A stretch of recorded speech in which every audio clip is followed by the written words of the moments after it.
very careful review of all the arguments that were made for people on both sides of this equation.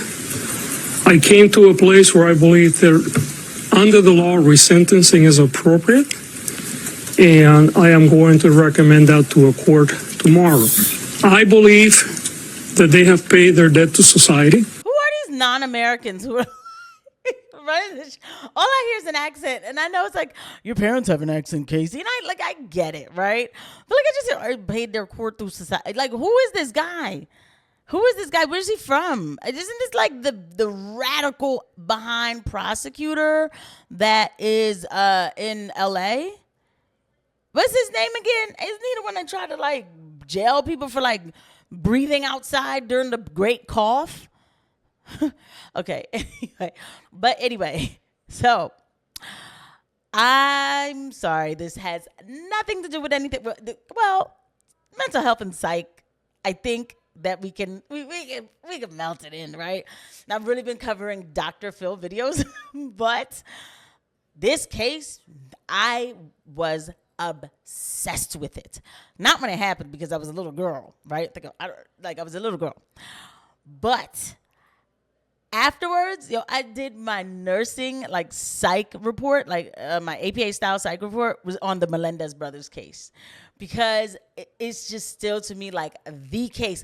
And to think that they might get out, bro, this is the 80s and 90s, this is crazy.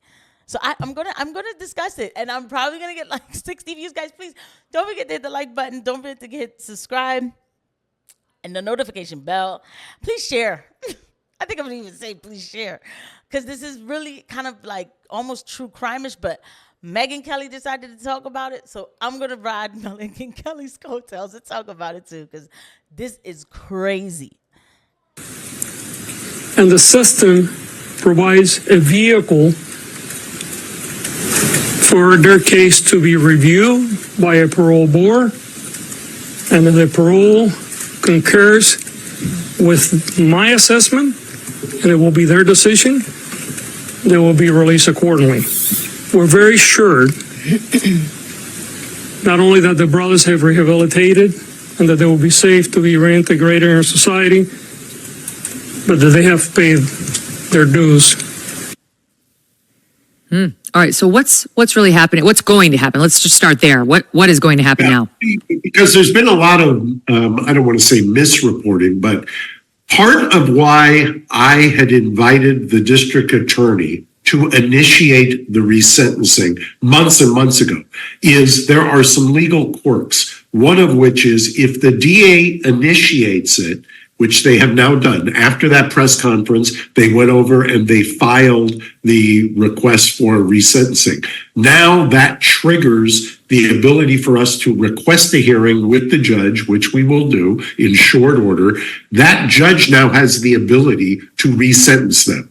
And the judge is not bound by the DA recommendation. So the judge has the ability to recall the sentence and start afresh. They are in a legal zone where the judge can do, and I believe should do, and we will urge him to recall the murder, sentence them to a manslaughter, and release them immediately. Oh my God, a manslaughter. Okay, so look, that is crazy. They had power, they lived in a beautiful place, and they had a very promising future. But on the evening of August 20th, 1989, everything Jose Menendez had achieved was about to come to a brutal and sudden end. At 10 o'clock, Jose and Kitty were just settling down in their TV room with a bowl of ice cream when their two sons burst in. Lyle and Eric fired 13 shotgun blasts into them. 1.5 hours later, the boys returned to the house at 722 North Elm Drive and called the police to report that their parents had been murdered. The scene shocked even veteran police detectives. It looked like a war zone. I mean, it was one of the worst crime scenes that I'd ever seen. You would never expect a crime like this in Beverly Hills. I mean, it just doesn't happen. I think they have one murder a year. I used to live a few blocks away from 722 North Elm Drive. The Menendez house was big and beautiful on the outside, but inside there was nothing but despair, fear, and greed. Rest in peace to Dominic Dune. He definitely gave us some good, some good stuff, good information. He was like one of those true crime type of shows. This is, damn, why don't I know his name? His name is Eric Menendez, yeah, right? This is the father. And the story goes that, okay, I'm giving it to you guys fast. What happened was that, the kids, oh my God, it's just like a lot. The kids, they, hold on. Sorry, I'm doing it a little on the fly. All right. So you see the pictures. And so these are the Menendezes, right? And here's like, this is a movie. It's so annoying. Honest to goodness. All right. This is the brothers. And then this is the mom and the dad. So these kids, they were, from Beverly Hills. The dad was from Cuba, and then he had to escape to America. He worked hard, whatever. This guy was like loaded, really worked hard. I think he became like an entertainment lawyer. He did. He was like doing new things with VHS, and he was the manager of Menudo. So come to find out, because we didn't find out till later. These kids were always getting in trouble. This is a toupee. These kids were always getting into trouble. They were always like, they were rich, but they were robbing houses. These kids that I'm still a tough guy. Boys, after a while, it's like they want to say that they're a tough guy. And it's like, dude, just calm down. You're not really that tough, but whatever. They want to prove themselves. And so they weren't as good as the father. They weren't as ambitious because they were spoiled. I mean, this is what happens. It does happen. And then the dad used to always like talk trash on them or whatever, but then they became so much disappointments. They claimed that the father had took them out of the will. But what they said is that he told his older brother that the dad was still messing around with him. So apparently the story goes that the dad used to mess around with them allegedly. I was not there, and these people are dead, so I don't like to go there. And then there were cousins. So one day, they showed you, they were eating their ice cream and everything. So, and then these two kids busted with shotguns. Just was like bow, bow, bow, bow, bow, and even like gave him like, metal tears on their knees to make it seem like it was the mafia that did it. This was planned, okay? And then they called and they were like, my dad and my mom is dead. Somebody killed my dad. And so then it was like, so then after that, the investigators, they were already kind of like, these kids are acting weird. We think they did it. They all going shopping and stuff. Even though their friends were like, well, they were spending a lot of money, but we all spent a lot of money. We were all Beverly, we all would have did the same thing. Like, even if it wasn't us that ended our parents, we would have did the same thing with the spending the money. Anywho, so now, but he couldn't, he was spending the money trying to open up restaurants and stuff like that. This one, he spent a little money here and there, but he was having dreams. He was shaking all the whole bit. Told his psychiatrist what happened. Then he came in. They all talked about it. The psychiatrist was taping him. The psychiatrist's girlfriend was taping him. She was a mistress. She was taping him in the closet. He threatened the psychiatrist and told him, well, basically we know how to end situations. Sorry, I hate when I kind of go to my nose. Sometimes I still think I have my nose ring. Anyway, coming back to it. Right. So now the psychiatrist gets mad his girlfriend gets mad at him. She releases the tapes. Okay. And so then it comes out, it all is starting to come out, and then boom, they get arrested. Okay. And I'm giving it to you fast. First trial, it was a hung jury because they came out and said, my dad used to do things to us. And, when we said we were going to, when we said that we were going to, go ahead and because he confronted his father, and they were basically saying we're done with this, we're not doing this with you anymore, we don't want you touching us anymore, whatever. They were then he took us out the will, and then we felt like they were gonna come end us before, they thought that we were gonna end them, so we ended them before they ended us. That was supposed to be the story, but the crime scene was crazy. It was like crazy. They said that too. After they unfortunately the father ended first. Like he stood up and it looked like they ended him, and he fell back down. They ended her, but she wasn't ended yet, and she was. I can't use the words, and she was like crawling, and then they went back, loaded up, and ended her again. There's nothing manslaughter about this, okay? That's the part where I'm just like, what? Manslaughter? Just say they served their time, but it's not manslaughter. Like, let's just say it's like second degree or something. It is first degree murder, because they planned it. And I'm not in their shoes. I wasn't there, but they planned it anyway. And then he was actually messing with him because it was learned behavior. There was cousins that came out and said, like, they would say things to them like, well, doesn't your dad, shower you at night? And doesn't he XYZ? And the cousins would be like, no. And then that's when they started realizing, like, hey, wait a second. Like, anyway, and that's terrible. So it's just, I do believe it, though. I do, because that's usually how these things go. A lot of people said, and I'm sorry, I know that they're gone. I'm sorry. And I'm not sure that that's necessarily why they ended them, though.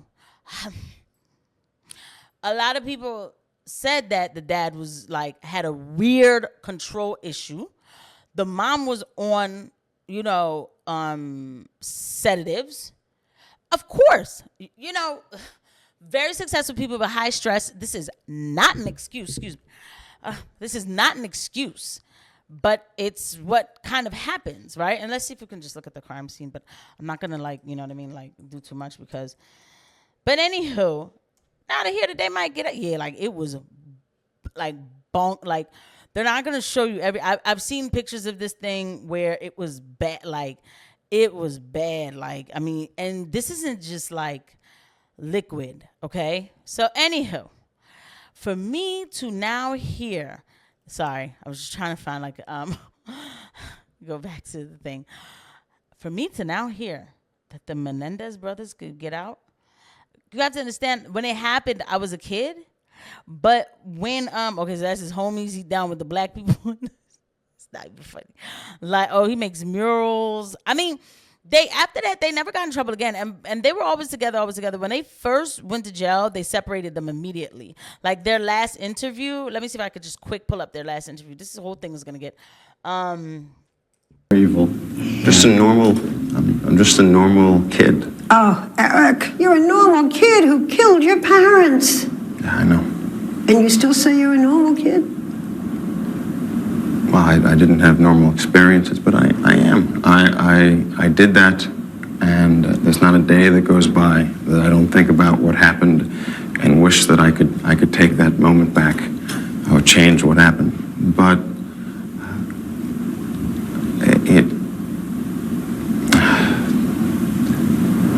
it's hard to live with that. Do you feel remorse? Tremendous remorse. And I think there's tremendous pain. From the second that I got back to the house after the shootings, I saw what happened and I said, this is wrong. This is awful. How could this have happened? I couldn't accept it. You couldn't accept it, but you called the police. You pretended that you hadn't done it. You cried. You went off on a spending spree. We all read about it. You bought Rolexes, you bought cars, you didn't say, oh my God, what have I done, and turn yourself in. Well, that's not really what happened. Well, I've sort of stuck it all together, but... Yeah, you did a good job at it.